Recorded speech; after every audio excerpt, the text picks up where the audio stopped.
Bonsoir à tous, vous êtes les bienvenus sur la chaîne qui rassemble au sommaire de ce dernier journal. Nous irons tout d'abord à Yamoussoukro où le président du Sénat a rencontré une délégation de médecins allemands.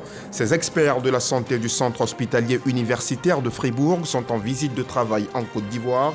Une rencontre bilatérale avec Jeannot Ahoussou-Kouadio qui augure de belles perspectives pour les années à venir. Et puis, à plus de 140 km de Yamoussoukro, à Torogué, non loin de Daloa, 1409 élèves gendarmes ont été officiellement présentés au drapeau. Il s'agit de la promotion 2022-2024. Leur mission est claire, être des soldats loyaux au service des populations et de la nation. Le commandant supérieur de la gendarmerie leur a prodigué beaucoup de conseils. Et puis la 5e réunion de coordination semestrielle entre l'Union africaine, les responsables des communautés économiques régionales et les mécanismes régionaux s'est tenue aujourd'hui à Nairobi au Kenya. La question de l'autofinancement, de l'intégration africaine et de l'autonomie de l'organisation vieille de 60 ans était au cœur de ces échanges. Voilà pour le sommaire. Vous suivez le 23h et vous faites toujours bien. Et pour commencer, rendons-nous à Yamoussoukro, précisément au Sénat. Une délégation de médecins allemands en visite de travail en Côte d'Ivoire a pris part à une rencontre bilatérale au siège de l'institution. 4 professeurs de médecine qui veulent apporter leur expertise et celle du centre hospitalier universitaire de Fribourg à notre pays. La démarche plaît au président du Sénat, Jeannot Ahoussou-Kouadio, les a élevés au rang d'officier du mérite ivoirien, Kader Sogodogo. Siège du Sénat Yamoussoukro. L'ambassadeur de Côte d'Ivoire en Allemagne, Philippe Mankou, conduit une délégation de la sphère médicale de ce pays ami. Ils sont tous issus du centre hospitalier universitaire CHU de Fribourg. En ligne de mire, la coopération médicale entre la Côte d'Ivoire et l'Allemagne. Dans l'action que mène son Excellence le Président de la République pour la Côte d'Ivoire, il veut faire de notre pays le hub sur le plan médical. Et nous avons donc rencontré les professeurs du Fribourg qui, eux, ont pris la décision sur eux d'établir un partenariat avec les structures de santé de la Côte d'Ivoire, de discuter avec leurs homologues ivoiriens pour se partager les expériences. Après des échanges fructueux avec le président du Sénat et la forte délégation de sénateurs présents, place à la reconnaissance de la Côte d'Ivoire. On se souvient. Le président de la Chambre haute du Parlement, Jeannot Ahoussou-Kouadio, avait passé un séjour médical de 8 mois entre 2020 et 2021 en Allemagne. Il a pu ainsi bénéficier du savoir-faire de ces éminents médecins qui, en ouvrant le chapitre de la coopération médicale avec la Côte d'Ivoire, sont élevés au grade d'officier du mérite ivoirien. Je suis convaincue que nous pouvons arriver à un vrai échange d'expériences et nous pouvons apprendre quelque chose l'un de l'autre. Et en même temps, nous pouvons aussi contribuer à renforcer les capacités médicales en Côte d'Ivoire. Pour le Sénat, la coopération doit s'étendre dans tous les domaines utiles. Nous allons nouer à travers ce partenariat de coopération avec les hôpitaux régionaux de Côte d'Ivoire parce que le changement climatique, il y a des nouvelles maladies qui apparaissent. J'ai une expérience avec un centre de recherche établi un partenariat avec le CHR de Yamoussoukro ou bien le CHR de Bouaké, ça peut nous être profitable. Durant leur séjour en terre ivoirienne, la délégation allemande aura des rencontres scientifiques, mais également des visites de structures sanitaires. 20 apprenants ivoiriens et 6 encadreurs sont au Ghana pour apprendre l'anglais et devenir beaucoup plus performants dans leur métier. Cette formation au Ghana voisin leur est offerte par le ministère de l'Enseignement technique, de la formation professionnelle et de l'apprentissage. Vous allez le voir, en Côte d'Ivoire, l'école de la seconde chance offre une totale ouverture sur le monde. Apprendre l'anglais au Ghana pendant 3 mois afin d'être performant dans le métier de l'hôtellerie. Ils sont 20 apprenants et 6 encadreurs à bénéficier de ce privilège du ministère de l'Enseignement technique, de la formation professionnelle et de l'apprentissage. Étant étudiant, on a des difficultés à pouvoir parler l'anglais. Et aujourd'hui, cette opportunité vient à nous. C'est pour moi une seconde chance d'aller plus loin encore. Je tiens à remercier M. le ministre pour le programme qu'il a mis en place. Cela constitue une grande opportunité pour nous nous les titulaires de BTS, aller apprendre plus l'anglais, puis venir mettre en pratique dans la société. Je tenais vraiment à dire merci au gouvernement de la Côte d'Ivoire, merci au ministre de l'Enseignement. Pour nous, en tant que parents, une très bonne nouvelle de faire partir nos enfants au Ghana pour pouvoir apprendre, pour pouvoir se perfectionner dans l'anglais. Pour le ministre Kofi Nguessan, la formation est la clé de réussite de tout apprenant pour une meilleure insertion sociale. Quand vous sortez du pays, vous ne vendez pas mon image, vous ne vendez pas l'image du ministre, c'est l'image du président de la République que vous vendez. Et tout ce que nous sommes en train de faire, c'est grâce au président parce qu'il nous a signé ce décret qui nous permet de financer les mobilités. Je vous souhaite un excellent voyage d'abord et un bon séjour. J'insiste sur la discipline. Ces 20 étudiants et 6 encadreurs font partie de la première vague. Une seconde des 110 apprenants est prévue au cours de la semaine prochaine. Au total, ils seront 136 hôteliers à renforcer leur capacité de la langue de Shakespeare au Ghana. Tout comme l'école de la seconde chance, le service civique vient aussi pour impacter non seulement la vie des citoyens, mais aussi le développement de la nation. C'est le message qu'a transmis aux populations le directeur général de l'Office civique national. Mamadou Touré était il y a quelques jours l'invité de l'agence ivoirienne de presse. La thématique a été débattue au cours du premier forum de l'AIP. On voit cela avec Laetitia Kouassi et Jean-Marc Djadji. Veiller à une jeunesse citoyenne et responsable est l'une des raisons pour lesquelles milite l'Office national du service civique. Cette volonté se réaffirme à travers ses actions depuis sa réactivation en 2016. Pour cette année consacrée à la jeunesse, le directeur général de l'Office civique national révèle aux populations les nouvelles réformes prises pour l'avancée du service civique en Côte d'Ivoire. Les dispositifs qui sont en train d'être construits répondent aux problèmes des jeunes, répondent aux problématiques qu'on veut adresser. Mais les choses ne sont pas figées dans le temps. Des évolutions peuvent venir. Il y a des thématiques nouvelles pour lesquelles peut-être nous ne sommes pas outillés, mais qu'il va falloir prendre en charge également. Aujourd'hui, les dispositifs sont en place, peuvent répondre aux défis qui se présentent à nous à l'instant. Depuis 2019, le service civique cible 14 000 jeunes par an, de 14 ans et plus, avec un budget de 17 milliards de francs CFA. Le service civique est volontaire.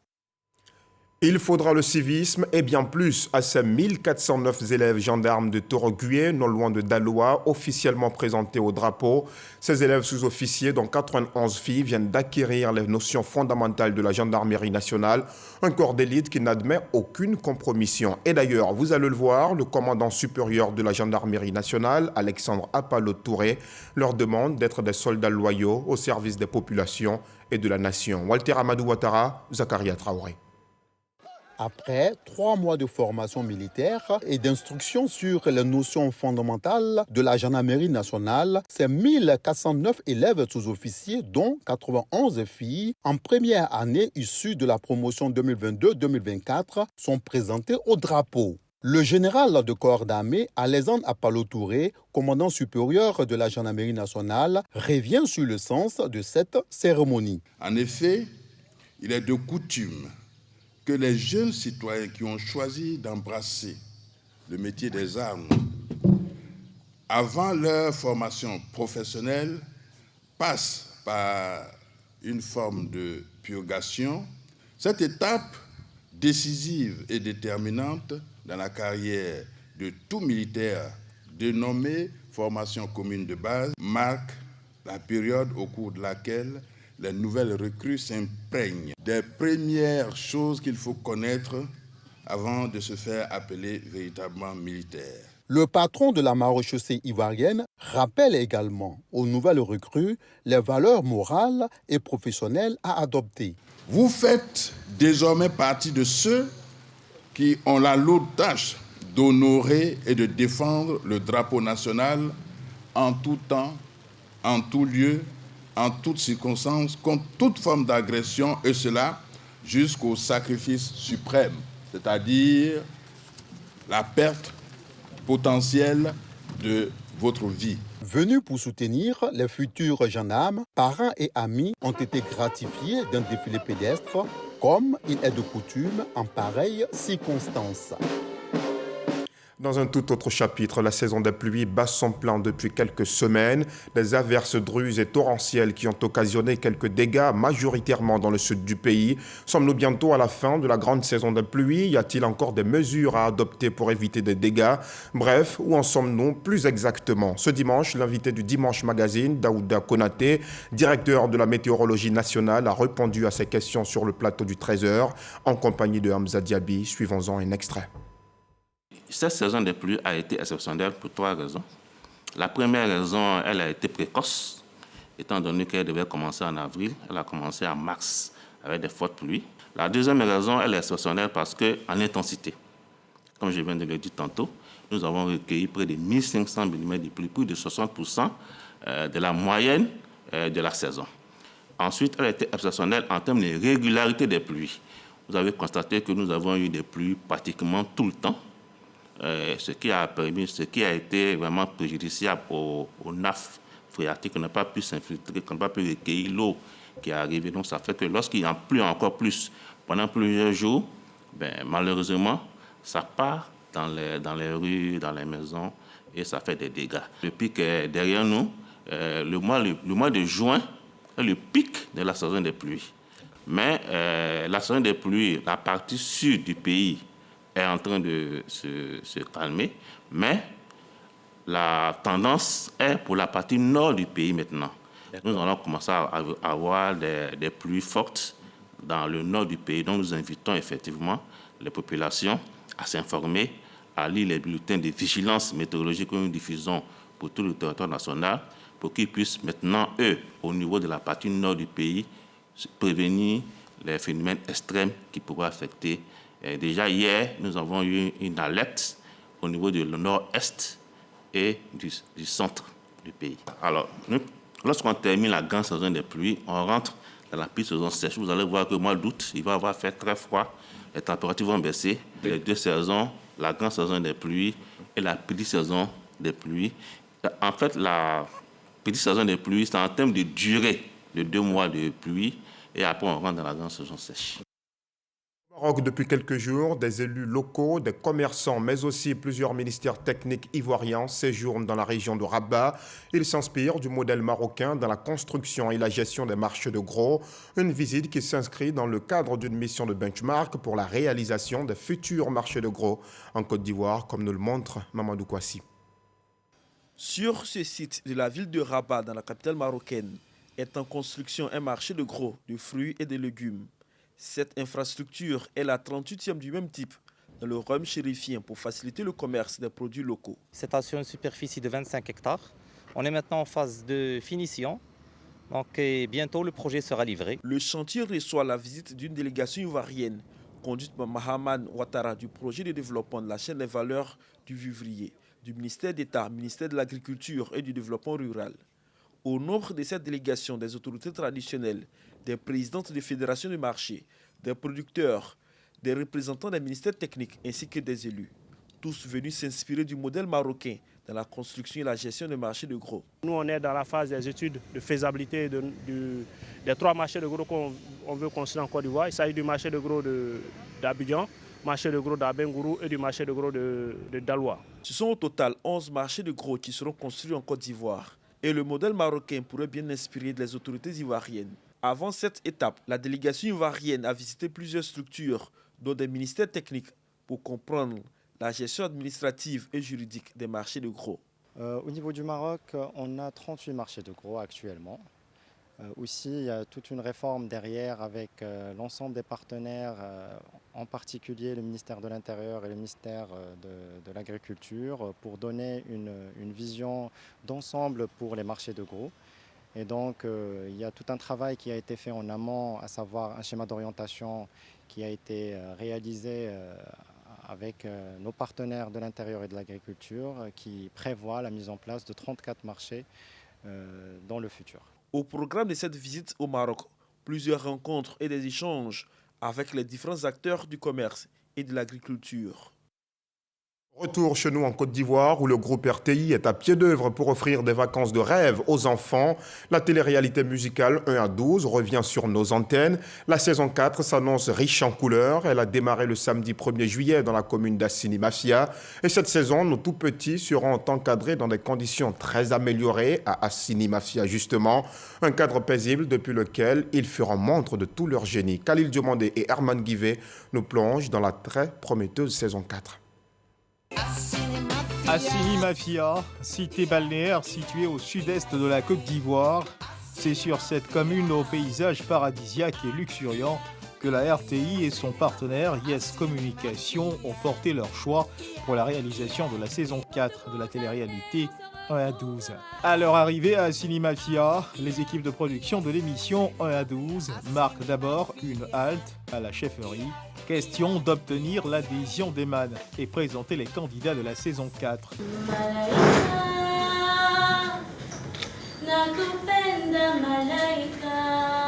Enchantés par les performances vocales des tout-petits, les autorités coutumières donnent leur approbation pour le déroulement de la télé-réalité sur la terre d'Assini Mafia. Le fait de choisir Assini pour votre émission est un honneur pour notre village. Ils ont notre bénédiction. La bénédiction de la chefferie acquise, direction la résidence. Quelques minutes de traversée sur les eaux apaisantes de la lagune Abi et nous voici aux portes d'une villa de haut standing baptisée la Maison d'Assini. C'est ici que seront encadrés pendant un mois les futurs finalistes de la télé-réalité. Après la coupure du ruban marquant l'entrée officielle dans la Maison d'Assini, place à la visite de la villa avec ses pièces luxueuses. Ça me semble un univers, on peut dire, de luxe, très mignon, très joli et aussi très agréable à vivre. C'est la grande phase de formation officielle du projet, tout en se divertissant. La Maison d'Assini, c'est l'innovation principale de cette saison. Le séjour des candidats dans la Maison d'Assini pour cette saison 4 de la télé-réalité 1 à 12 s'annonce prometteur et riche en activités ludiques, didactiques, culturelles et touristiques. Les coachs échauffent déjà les cordes vocales de leurs tout-petits. Aïe, Jésus, je te dis merci parce que tu m'as sauvé.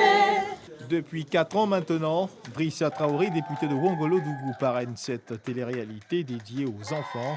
Une initiative qu'il soutient avec énormément de plaisir, car pour lui, des enfants bien épanouis constituent de potentiels acteurs de développement. Les enfants, c'est l'avenir, c'est le futur. Et pour être mieux, pour être bien, je pense qu'il faut accompagner les enfants.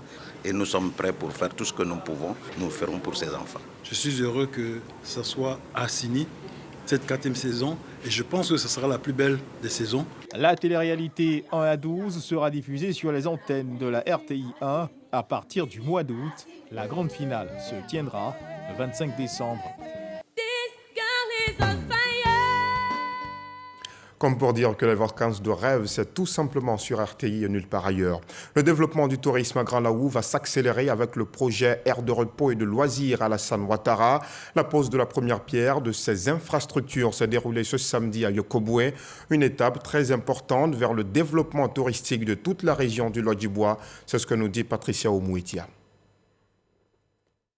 La cérémonie de pose de la première pierre de l'aire de repos et de loisirs Alassane Ouattara de Yokoboué a rassemblé de nombreuses personnalités, notamment Nadine Nieba, députée de Yokoboué. La réalisation de toutes ces infrastructures feront de Yokoboué un pôle de développement et d'attraction touristique, mais aussi et surtout la locomotive de l'émergence. Le promoteur du projet et le président du Fonds de développement touristique ont exprimé leur satisfaction quant à la réalisation de ce projet. Nous avons répertorié déjà 18 sites sur lesquels ce projet va se réaliser pour permettre aux automobilistes et tous ceux qui voyagent de pouvoir s'arrêter à un moment donné, se reposer, se restaurer et, si possible, donner du goût aux Ivoiriens de visiter leur pays. C'est surtout l'objectif visé par ce projet-là. Notre engagement à vous accompagner justement dans ce projet structurant qui va certainement et sans aucun doute changer le visage de la côtière pour le plus grand bonheur de la population locale et des voyageurs itinérants. Pour le ministre du Tourisme, Siandou Fofana, Cette infrastructure transformera la localité de Yokobwe tout en favorisant son développement économique. C'est d'identifier les zones porteurs de croissance et nous pensons qu'ici, si nous implémentons une envergure de projet de cette dimension et que nous continuons à l'étendre, ça ne peut que impacter positivement la croissance de ce territoire. Cette initiative, portée par le Fonds de développement touristique, s'inscrit dans la stratégie de développement touristique Sublime Côte d'Ivoire. Un autre chapitre, mais toujours à Grand Laou, la coordination locale de Force 2015 a été investie. L'invité d'honneur de ce mouvement politique était le secrétaire départemental du RHDP de Grand Laou, Ali Sissoko, par ailleurs candidat désigné pour les municipales. Il a saisi l'occasion pour appeler à l'union et au développement de la localité. Lansine Bakayoko. Chefs traditionnels, femmes et jeunes se sont fortement mobilisés pour assister à l'investiture de la coordination Grand Laou du mouvement Force 2015, mais surtout pour écouter le secrétaire départemental du RHDP choisi par le parti pour conduire sa liste au municipal du 2 septembre prochain.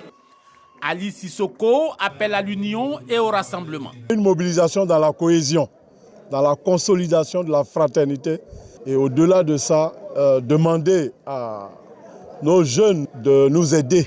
Pour Force 2015, il s'agit à travers un engagement sérieux et méthodique de se donner les moyens pour ravir la mairie de cette ville Carrefour au PDCI en poste depuis des lustres.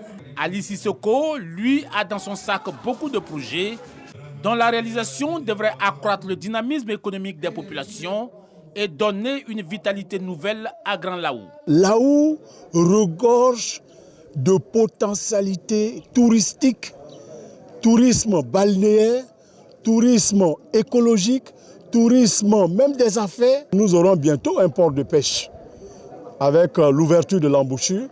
Donc Laou sera le 3e port de la Côte d'Ivoire. La CEI va clôturer le dépôt des candidatures le 19 juillet, ouvrant la voie à l'analyse des dossiers à retenir. Un tournant décisif du processus électoral et du scrutin. Puisque nous parlons politique, dans la région de la Bagoué, au nord du pays, les femmes de Blességué-Couteau se mobilisent pour la victoire du RHDP. Elles sont sorties massivement pour marquer leur soutien à la candidature de Bruno Nabagne-Koné, choisi par la direction du RHDP pour les prochaines élections régionales dans la Bagoué. Le candidat désigné et la ministre d'État Kandia Camara se réjouissent de l'engouement des femmes de Couteau. Charles Tatou. Circonscription électorale Couteau-Blességué. Les femmes RHDP mobilisées pour la victoire du candidat de leur parti aux élections régionales dans la Bagoué. Un meeting à Blességué a drainé les militantes venues de tous les villages et hameaux du département de Couteau pour exprimer de vive voix leur soutien à la candidature du ministre Bruno Koné.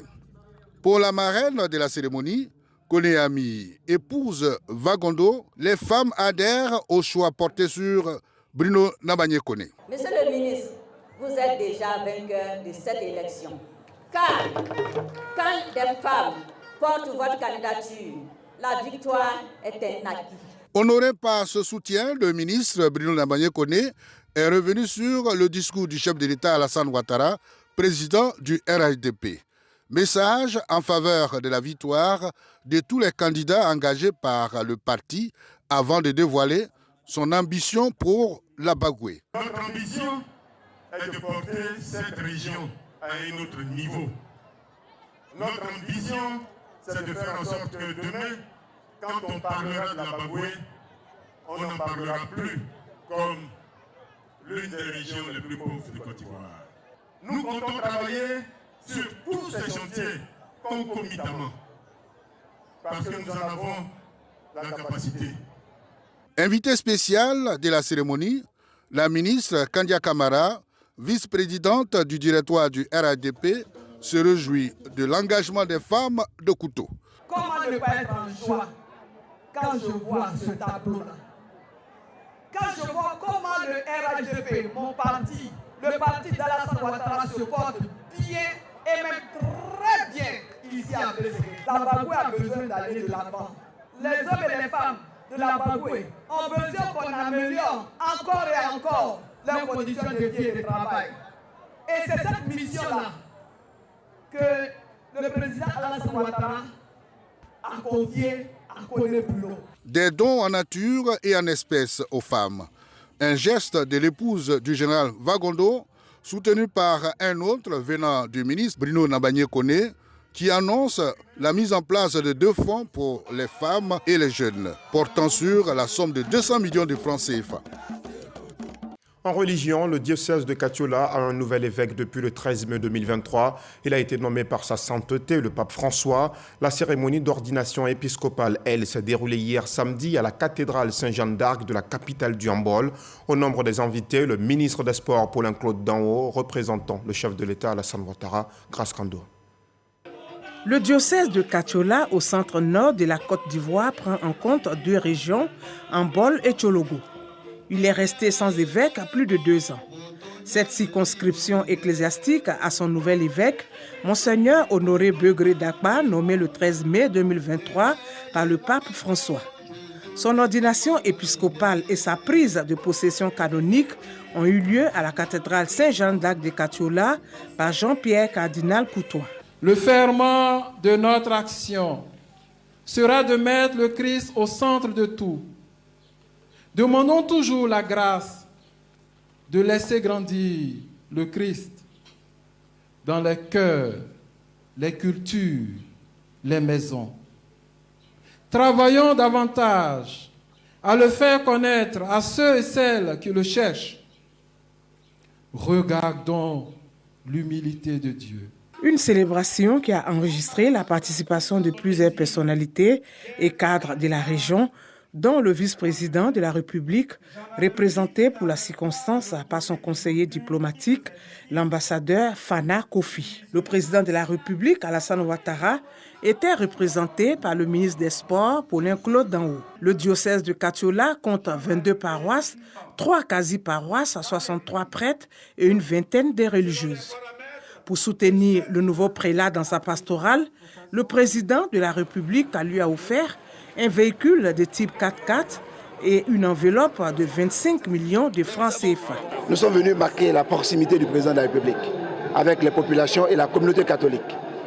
Et surtout réitérer sa fraternité avec ses compatriotes catholiques, fraternité qu'il a eu l'occasion lui-même d'exprimer lors de sa récente visite au Vatican. Il souhaite que son épiscopat soit fructueux. Monseigneur Honoré Begré Dakba est le 5e évêque du diocèse de Katiola. Il a été ordonné prêtre en 1998 pour le compte de l'archidiocèse de Gagnoa. Il est né le 30 juillet 1969 et est originaire de Grand Laou. Le monde a été assez mouvementé cette semaine comme les précédentes. Retour sur les actualités majeures de ces 7 derniers jours. C'est dans le 7 sur 7 avec Laure Goriti.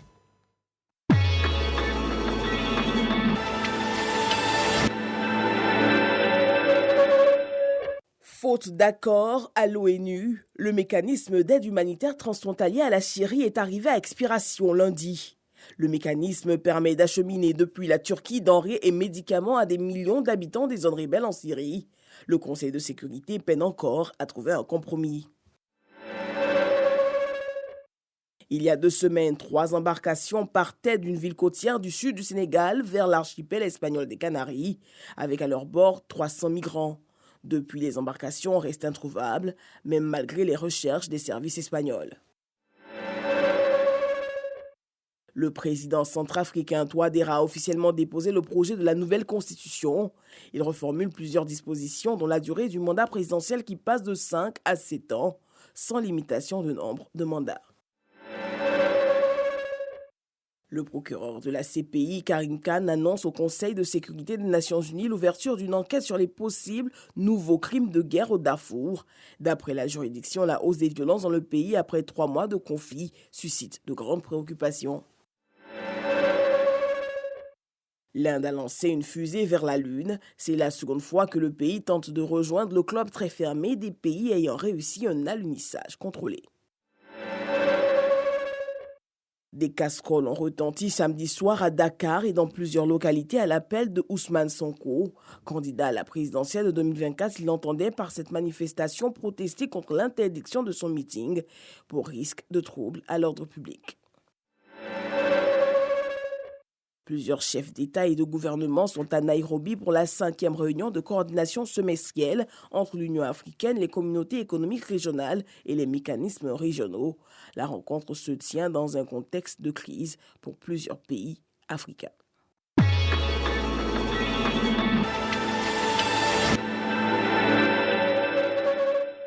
Et c'est sur cette note que nous mettons un terme à ce journal. Merci aux équipes techniques de rédaction. Merci à vous aussi de nous avoir suivis. Très belle nuit et bon début de semaine.